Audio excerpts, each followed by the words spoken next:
음.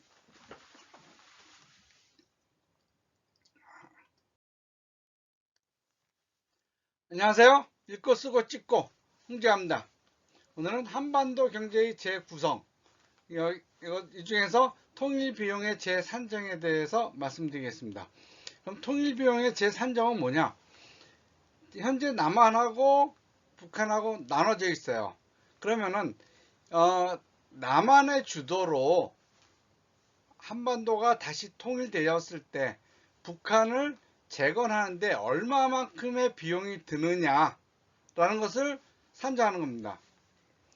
물론 이제 많은 분들이 이 편차가 더 커요. 굉장히 커요. 어떤 분은 뭐 몇십억 달러에서 어떤 분은 뭐 수천조 달러까지 들어간다. 뭐 이렇게 얘기하고 그러기도 하는데 제가 보기엔 그렇게 들지는 않는 것 같습니다. 어쨌든 간에 남북한이 통일되었을 때 다시 양측이 균등하게 사는 비용이 얼마 정도 드느냐 하는 거죠. 근데 보통 한 20년에서 30년 정도의 투자 비용을 감안하면서 합니다. 근데 최근에 이러한 비용을 산정한 지역이 없어요. 기관이 없습니다. 그래서 하는 소식 가장 최근에 했던 2016년도 국회 예산처에서 했던 비용을 감안해서 말씀을 드리겠습니다.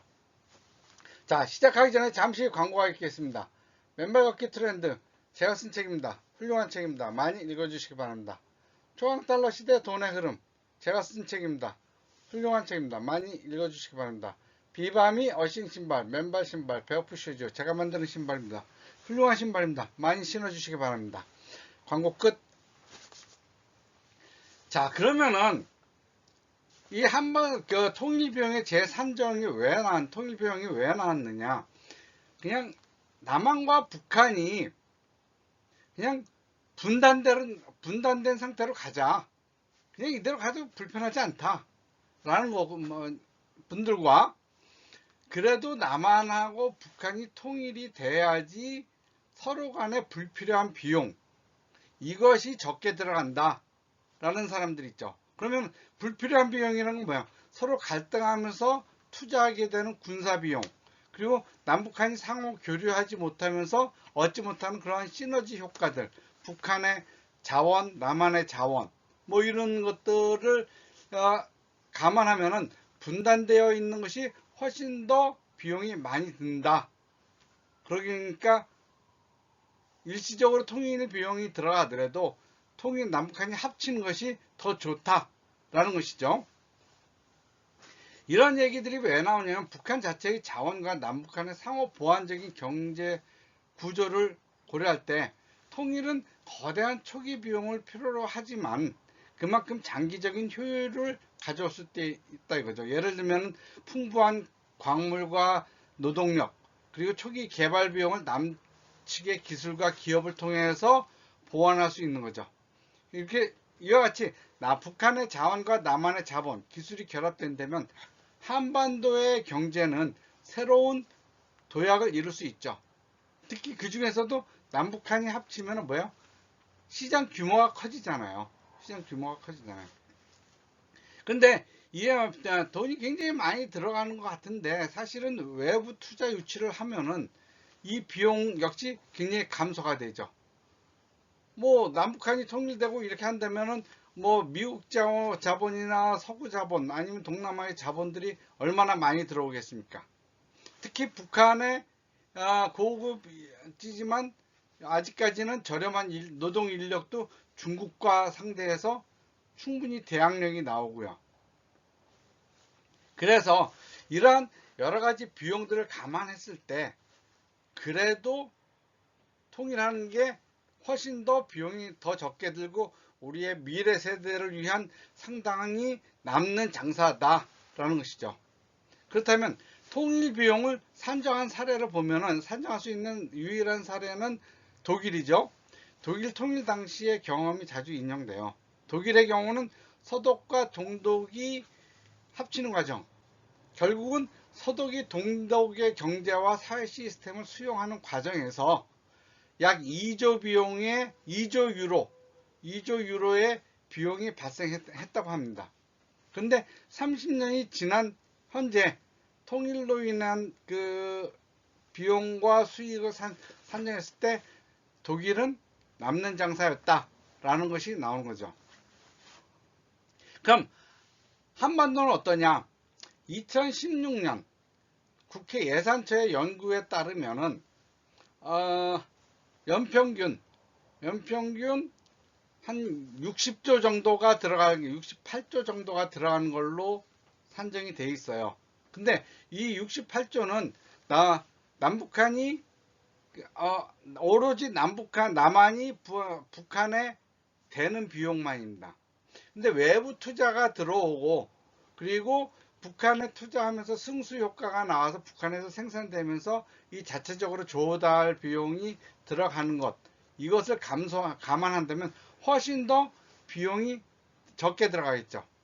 그리고 이 68조라는 거는 한 30년에 걸쳐서 나눠 들어가는 건데 이 기간도 훨씬 더 짧아질 수가 있죠. 그렇기 때문에 이런 꾸준히 일단 통일이 되면은 일단은 그 정치적인 지원과 북한의 산업, 기업, 그리고 북한 기업의 자발적인 성장, 그리고 남한 기업의 자발적인 투자, 그리고 대외 투자를 유치를 통한 남한 비용의 부담을 최소화하면은 훨씬 더 충격이 줄어들고 남한 기업으로서도 새로운 투자를 할 수 있고 새로운 생산 방법과 설비를 만들어낼 수가 있죠. 그렇기 때문에 훨씬 더 비용이 적게 들어갈 수도 있죠. 예를 들면 이러한 사례로서는 베트남을 들 수 있죠. 베트남은 통일 이후 한동안 좀 헤매는 것 같더니 결국은 어떻게 돼요? 1975년 통일 이후 심각한 경제난을 겪었지만은 결과적으로는 현재 20년간 연평균 6% 이상의 성장률을 기록했습니다. 그리고 지금 베트남의 경제는 중국을 뛰어넘는, 중국을 대체할 만한 새로운 세계적인 생산 기지로 떠오르고 있죠. 이와 같이 남북한의 통일 비용은 남한이 부담해야 될 통일 비용은 훨씬 더 비용을 뛰어넘는 더 큰 수익을 나올 수 있죠. 게다가 단순한 재정적인 지원보다는 북한의 산업 그리고 기업의 자발적인 성장을 도모하고 남북한 공동체 발전을 통해서 통일 비용을 훨씬 더 줄일 수도 있습니다. 남한의 협력과 개발을 통해서 북한 내 기업 활동이 활성화되면 현재 68조 정도로 되어 있는 것을 연간 한 10조, 20조 내지는 30조 정도로 줄어들 수가 있어요. 그럼 그 정도의 비용은 남한도 얼마든지 감당할 수 있는 거죠. 게다가 우리 한반도 리스크 이거를 줄일 전쟁의 리스크나 이런 것들을 갈등의 리스크를 줄이면서 시너지 효과를 볼 수가 있잖아요. 그렇기 때문에 초기에 들어가는 막대한 비용, 예를 들면 도로, 철도, 인프라의 재건, 그리고 주거 환경의 개선, 그리고 복지 지원, 이런 것들은 그냥 쓰고 버리는 게 아니라, 쓰면 사라지는 게 아니라 한반도에 남아있고 우리의 동포가 더 잘 살 수 있는 방법이잖아요. 단기적으로는 그것이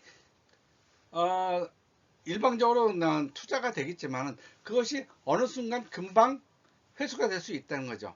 예를 들면은 개성공단이 그렇잖아요. 처음엔 남한 기업들이 많이 투자를 했지만 장기적으로 보면 많은 기업들이 이득을 본 사례이잖아요.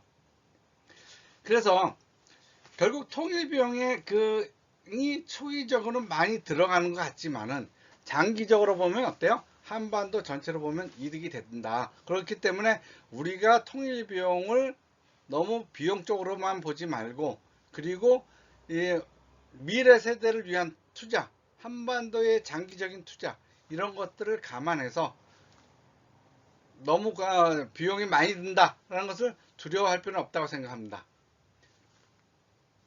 읽고 쓰고 찍고 그리고 한반도 경제의 재구성 이것으로 마치겠습니다. 그리고 구독, 좋아요, 감사합니다.